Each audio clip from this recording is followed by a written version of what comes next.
Welcome back. It's been about 3 weeks since I last posted a video, and in that 3 weeks I have driven 1,400 miles from here in Fayetteville, North Carolina, all the way down to Orlando, Florida, over to Cape Canaveral, and then back up to Fayetteville, North Carolina. I told you I'd give you a report on the experience with the car and the charging, and that's what we're going to do today. We're going to talk about the great things about the car, the things that were really irritating about the car, and generally the irritations of the charging experience. We're going to start with the car, and I'm going to start with the things that were irritating about the car.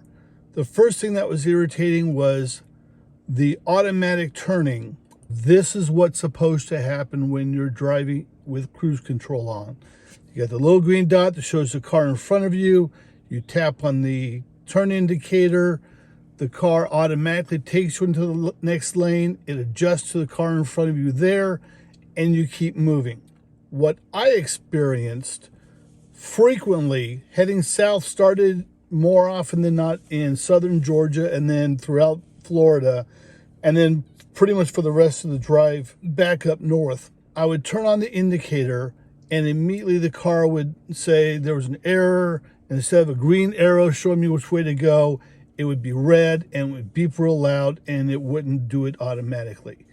Now that's an irritant if I'm by myself, but my 82-year-old father was sitting next to me trying to sleep, and this thing would go off. And so what I ended up having to do was drive in cruise control, turn off cruise control, manually change lanes, get in the next lane, and turn the cruise control back on. That got old real quick.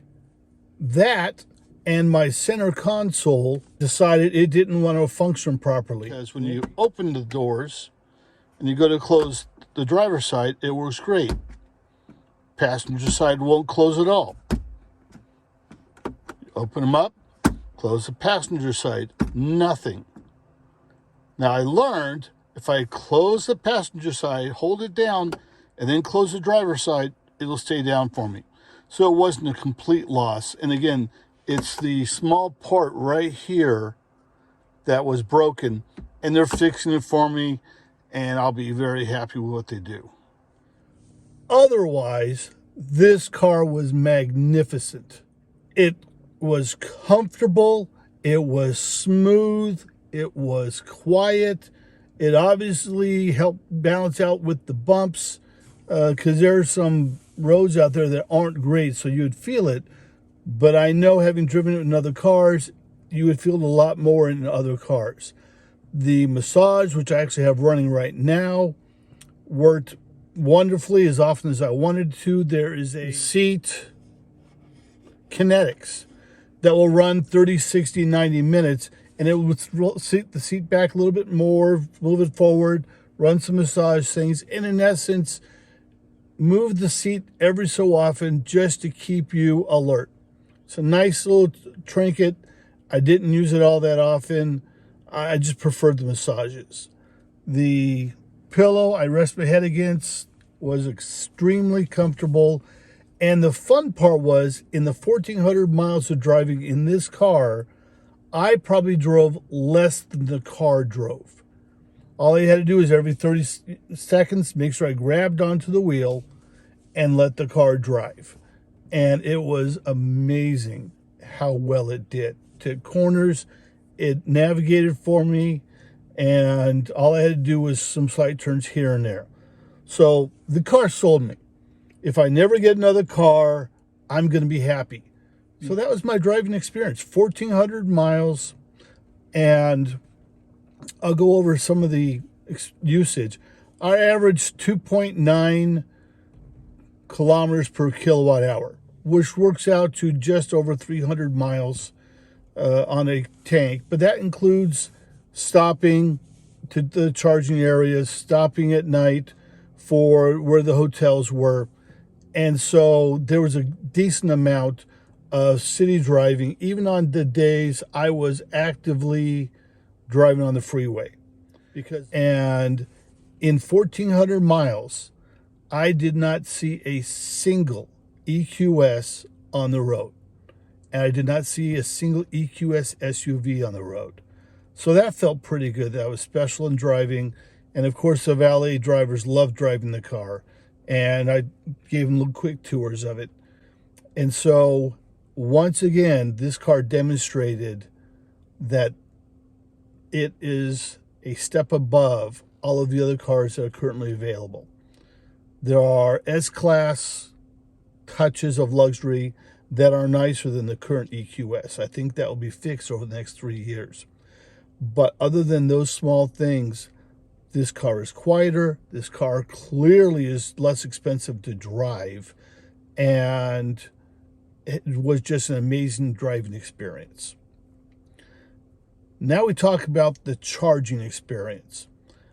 I mapped out my route from Fayetteville, North Carolina, down to Hilton Head, South Carolina, where we stayed the first night.